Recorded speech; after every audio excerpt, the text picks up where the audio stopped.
Hello guys, welcome to Cheenta School of Statistics and Data Science. Let's enjoy the rest of the video. Stay tuned and stay blessed. The next part we will be learning about countable sets. We'll see examples. I will see uncountable sets too.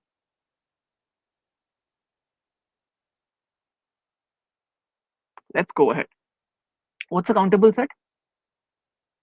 Countable set is very interesting. It's very simple though. A set A is called countable. You can understand from the name that it's called countable. You can count in some way. If A is bijective to n, that means there exists a function so that f of n, it goes from natural numbers to A, and A is and f is bijective. So the easiest countable set is examples is natural number because f of x in that case is equal to x. Okay. For z, we have already seen that f of x is equal to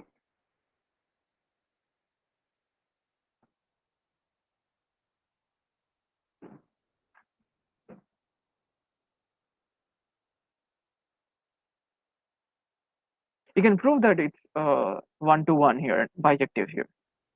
Let's check other examples. Let's say even numbers, twice of natural numbers, even numbers.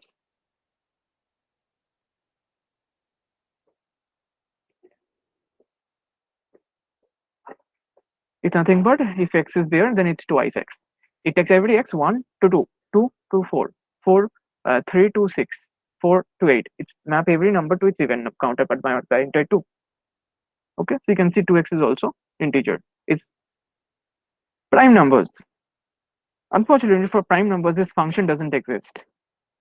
Unfortunately, prime numbers, this function doesn't exist. Okay, like analytical format. That's whole number theory mathematical people are trying to find, right? So how to do for this case where you cannot do a find a function similarly? So we will also show some interesting problem, but I will come to that. So we have got an examples of countable sets, right? Which has a bijection with the natural numbers. In some sense, I've told this means that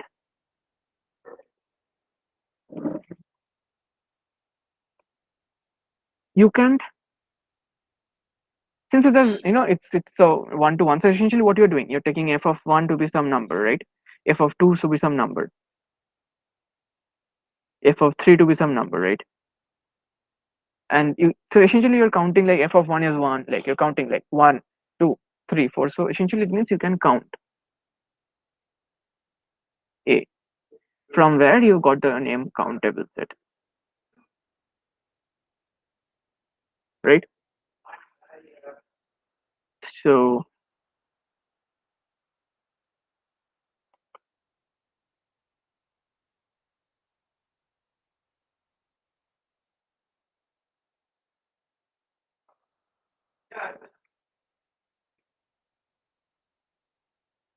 yeah. So now what's next? We are a team of extremely passionate teachers, researchers, and statisticians from the top universities of India and USA. Our mission is to help you curve your career in statistics, data science, and machine learning. How do we do that? Number one, we help you build your foundations. We achieve that by making an optimized plan for your learning journey. Number two, we help you prepare and ace your entrance examinations in statistics and data science, like IIT JAM MS, ISI Stat, and CMI MSc Data Science. So now what are uncountable sets?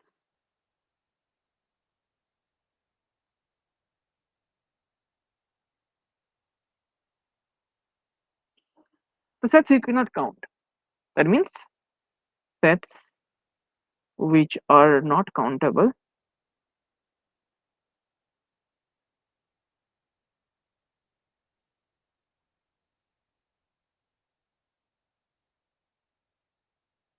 are uncountable sets. That means you cannot count like one, two, three, four. You cannot, there's not a sequential format. Okay. So you will see countable sets a very good relationship to sequences. Okay. Great. In sequences, the order matters, but in countable set, the order does not matter. Okay, great. So now it's time for giving you examples.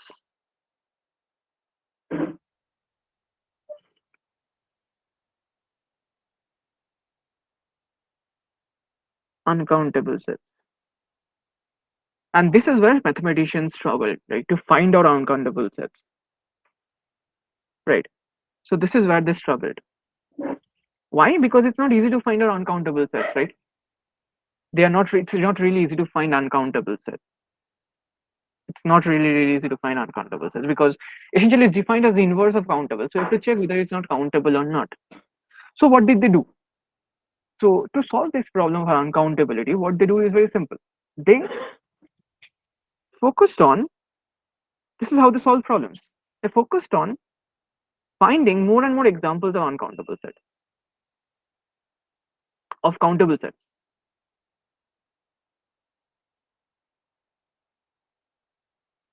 of C sets. Let's call it C sets. C is uncountable. They're countable, okay?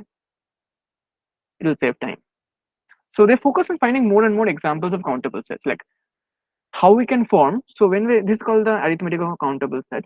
So how they can form, how can you form countable sets from non-countable sets, more countable sets. For example, from natural numbers, we form more countable sets, right? So how do we find that? Like usually.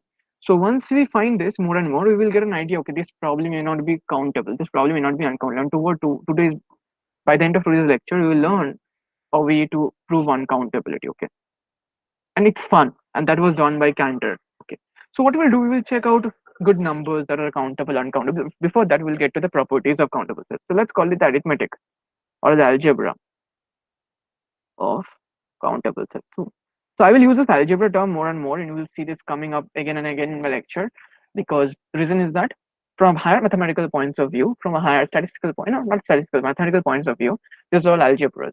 Okay, you will see this coming up in sequences, series, differentiable functions, continuous functions, limits. You will see this because algebra is nothing but how two variables interact. Okay, so here two variables are countable sets. So how two variables are interacting to give something new. For example, two numbers are interacting with each other, are getting added to give another number. So it's called algebra. The addition is an algebra and arithmetic, anything. Okay, so these operations are, I'm referring it to as algebra. Okay. It's algebra of sets. You will see algebra of functions. You will see the all of things they are there in literature when you read books. So I am explaining you why it's called so. The algebra of countable sets. It's very simple. One first example. So let's say you have taken natural number set, right? And I've given an example that even number sets,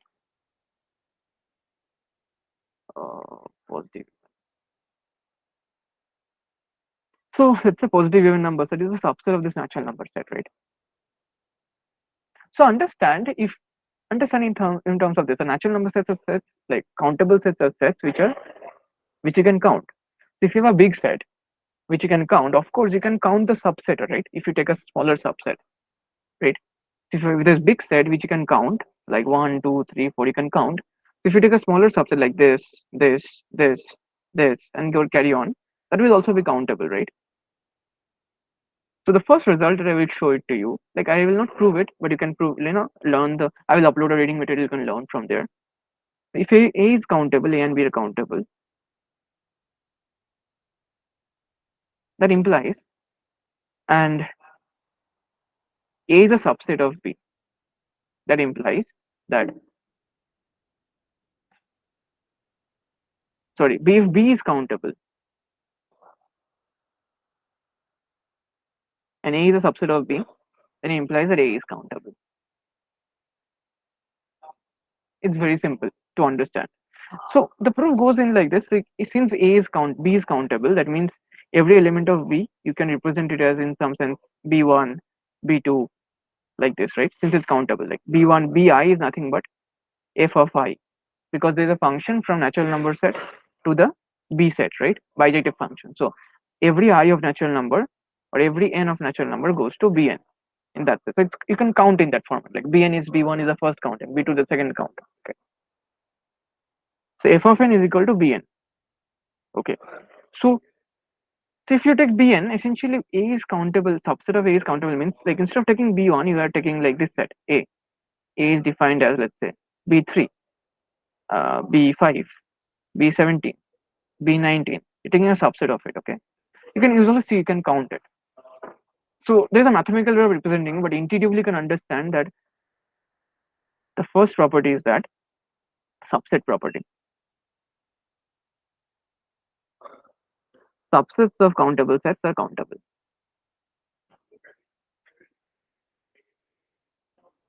So this is the first property. The second property, so example is that as you can see, any subset of natural number, I mean like any, z is an integer, right? Integer set. So any subset of integer set is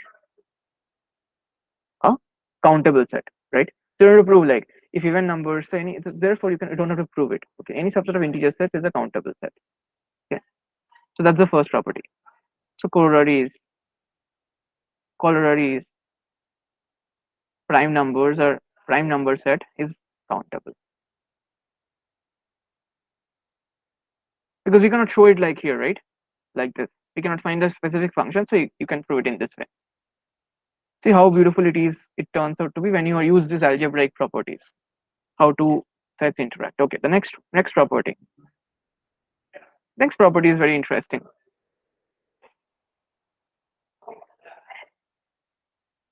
It's called finite cross product. I hope all of you know cross product of two sets, right? If not, please know. So I will give an example. Let's say cross product of this 1 comma 2 is nothing but set of all 1 comma 3. You take element 1 here and every element here, so you get a pair 2 and 3, 2 and 4. For example, r square is nothing but the plane is nothing but r cross r. That means you're taking every xy number, every point here from r, here from another r.